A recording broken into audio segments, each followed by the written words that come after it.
Assalamualaikum warahmatullahi wabarakatuh. Saya Lamira Yeri Ramala, NIM 19016098, nomor urut 22. Baiklah rekan-rekan semuanya, pada kesempatan kali ini kita akan mempelajari tentang jenis-jenis teks. Berhubungan dengan minggu lalu, kita telah mempelajari jenis-jenis teks yang mana yaitu terdapat teks eksplanasi dan teks prosedur kompleks. Nah, pada kesempatan kali ini saya akan menjelaskan tentang teks eksposisi, teks deskripsi, teks narasi, teks biografi, dan teks persuasi. Baiklah, saya akan mengingatkan rekan-rekan sekalian kembali tentang apa itu teks. Teks adalah suatu kumpulan kata-kata yang akan menjadi paragraf di mana di dalamnya terdapat informasi yang bermanfaat. Baiklah, langsung saja saya masuk ke dalam materi pertama, yaitu teks eksposisi. Nah, teman-teman semua, apa itu teks eksposisi? Teks eksposisi adalah paragraf atau karangan yang di dalamnya memuat berbagai macam informasi yang disajikan secara singkat, padat, dan akurat. Di sini teks eksposisi memiliki 3 struktur, yaitu tesis, yang kedua argumentasi, dan yang ketiga penegasan ulang. Baik, di depan saya telah menampilkan sebuah contoh teks eksposisi, yaitu yang judulnya WTO Globalisasi. Baiklah, saya akan membantu teman-teman sekalian untuk menganalisis struktur teks yang ada di depan ini. Yang pertama ada tesis, yang di dalamnya memuat peran dan manfaat WTO globalisasi memberikan dampak berupa perubahan pada pasar internasional. Salah satunya adalah liberalisme perdagangan, yang dipandang sebagai suatu upaya untuk meningkatkan daya saing ekonomi. Yang kedua, argumentasi. Indonesia yang menganut perekonomian terbuka sangat sulit untuk mengelak dari dinamika ekonomi internasional yang semakin mengglobal ini. Konsekuensinya, pasar domestik Indonesia tidak terlepas dari gejolak pasar dunia yang semakin liberal.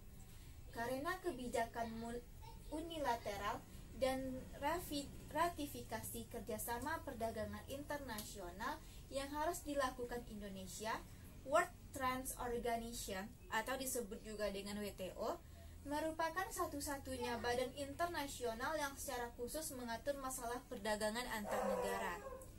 Baik, paragraf terakhir yaitu penegasan ulang. Sistem perdagangan multilateral WTO diatur melalui suatu persetujuan yang berisi aturan-aturan dasar perdagangan internasional sebagai hasil perundingan yang telah ditandatangani oleh negara-negara anggota. Yang telah saya jelaskan tadi itu merupakan suatu contoh dari teks eksposisi, yang mana kita dapat mengambil sebuah informasi dari teks ini, yaitu bagaimana tentang ekonomi di suatu negara. Baiklah, saya harap tentang materi ini teman-teman telah dapat memahaminya. Sekarang kita lanjut ke dalam materi kedua, yaitu tentang teks deskripsi. Teks deskripsi adalah di mana suatu teks yang gagasan utamanya akan dijelaskan atau digambarkan atau dilukiskan secara sejelas-jelasnya atau sedetail-detailnya. Di sini teks deskripsi memiliki 3 struktur, yaitu identifikasi, yang kedua klasifikasi, dan yang ketiga deskripsi. Nah, teman-teman semua, di depan saya telah menampilkan sebuah contoh dari teks deskripsi tersebut. Saya mengambil judul yaitu tumbuhan laut. Dalam teks deskripsi ini kita akan memaparkan lebih dalam tentang tumbuhan laut ini.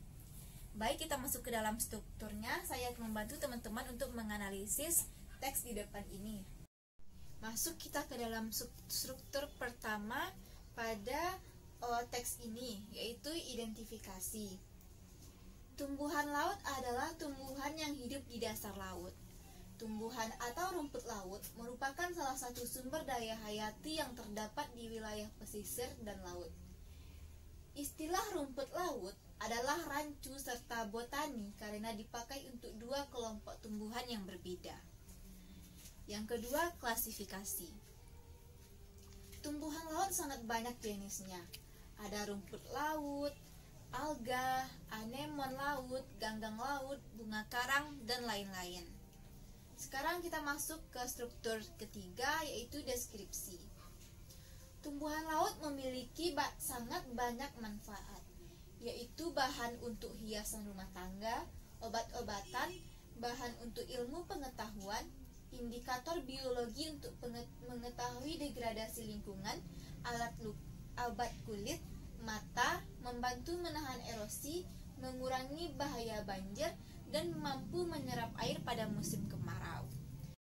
Nah, teman-teman, dari yang telah saya jelaskan tadi, dapat kita lihat di sini tentang teks deskripsi, bagaimana ia memaparkan dan menjelaskan tentang tumbuhan laut ini.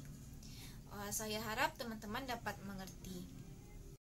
Sekarang kita lanjut ke dalam materi ketiga, yaitu teks narasi. Apa itu teks narasi? Teks narasi adalah teks yang menjelaskan tentang seseorang yang mana di dalamnya terdapat sebuah permasalahan. Dan apa solusi dari permasalahan tersebut. Di sini terdapat 4 struktur teks narasi. Yang pertama yaitu orientasi, yang kedua komplikasi, yang ketiga resolusi, dan yang keempat koda. Baik teman-teman semua, di depan saya telah menampilkan sebuah contoh teks narasi yang mana saya mengambil judul yaitu biografi Andrea Hirata. Saya akan menjelaskan sembari membantu teman-teman untuk menganalisis struktur teks di depan ini. Biografi Andrea Hirata. Kita masuk ke dalam struktur pertama yaitu orientasi. Andrea Hirata Seman Said Harun lahir di Belitung 24 Oktober 1982. Andrea Hirata merupakan anak keempat. Ayahnya bernama Seman Said Harunayah dan ibunya bernama N.A. Masturah. Struktur selanjutnya yaitu komplikasi. Andrea Hirata dilahirkan di sebuah desa miskin. Keterbatasan yang ia alami sewaktu kecil cukup mempengaruhi pribadinya. Dari keterbatasan di sekelilingnya, ia banyak mendapatkan motivasi dalam menjalani hidup. Kemampuan menulisnya mampu menghasilkan novel yang pernah menjadi legenda, bahkan diangkat menjadi cerita film layar lebar. Struktur ketiga, resolusi. Nama Andrea Hirata sebenarnya bukanlah nama pemberian orang tuanya. Orang tuanya memberi nama Akil Barak Badruddin ketika ia lahir. Ia mengganti nama pemberian orang tuanya dengan Wahud. Yang struktur yang keempat yaitu koda. Wahud kembali mengganti namanya dengan Andrea Hirata Saman Said Harun sejak ia remaja. Hal ini dilakukan ia merasa terbebani dengan nama tersebut, sampai akhirnya orang-orang lebih mengenalnya dengan nama Andrea Hirata daripada nama lahirnya. Nah, dari teks yang telah saya jelaskan tadi, kita dapat melihat bagaimana kisah hidup Andrea Hirata yang memiliki permasalahan dan di akhir dalam teks ini ia memberikan resolusi terhadap masalah tersebut. Baiklah, saya harap teman-teman dapat memahaminya. Baik teman-teman, sekarang kita lanjut ke dalam materi keempat, yaitu teks biografi. Mungkin teman-teman sebelumnya telah mengetahui apa itu teks biografi.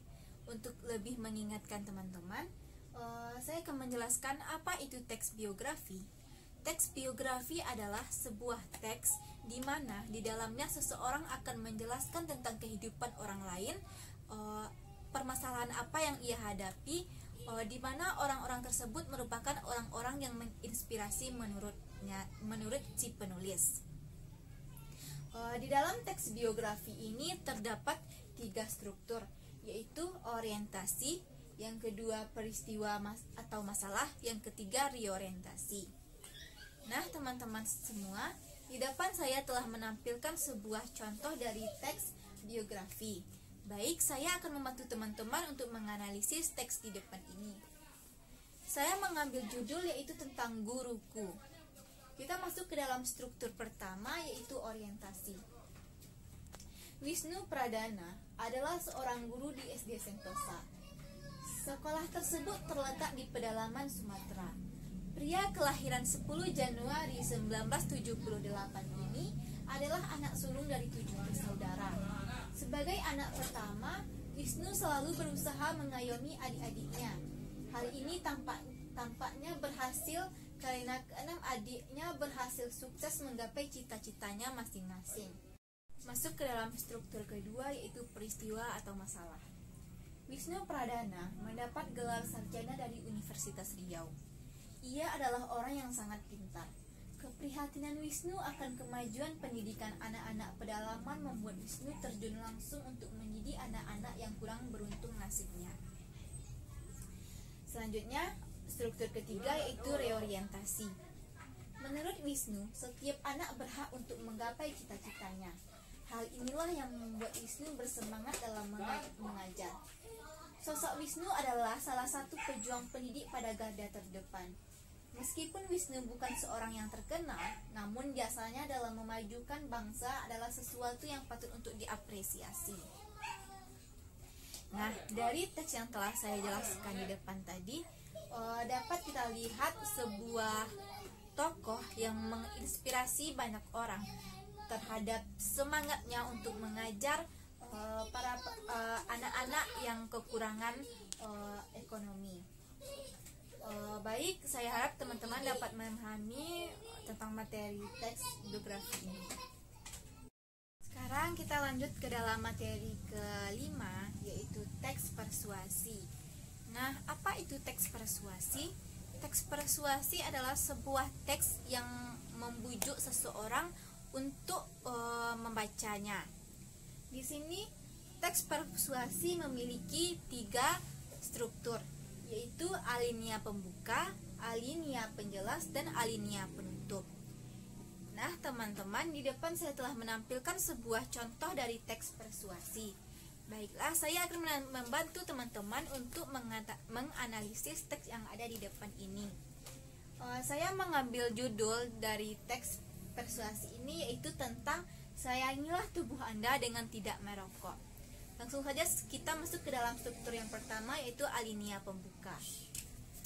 Rokok mengandung zat kimia yang berbahaya bagi sistem pernafasan.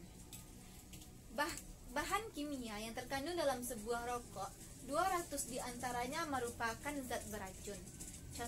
Contoh zat kimia yang sangat berbahaya dalam sebatang rokok adalah tar dan nikotin. Sekarang kita masuk ke dalam struktur yang kedua, yaitu alinea penjelas. Dampak buruk merokok tidak hanya diterima oleh orang yang merokok, tetapi juga orang-orang di sekitarnya. Mereka disebut perokok pasif, yang memiliki potensi terkena dampak buruk rokok lebih tinggi. Bahaya yang ditimbulkan adalah penyakit jantung, kanker, gangguan kehamilan, dan gangguan lainnya. Dan kita masuk ke dalam struktur yang ketiga, yaitu alinea penutup. Karena dampak negatifnya begitu besar, hindarilah merokok. Dengan menghindari diri dari merokok, maka kita sedang menghindari diri sendiri dan orang-orang sekitar kita dari bahayanya. Nah, dari teks yang telah saya jelaskan di depan tadi, dapat kita lihat bagaimana penulis membuat si pembaca terbujuk dan termotivasi untuk melakukan suatu hal yang baik. Baiklah, saya harap teman-teman dapat mengerti dan memahami dari semua materi yang telah saya jelaskan tadi.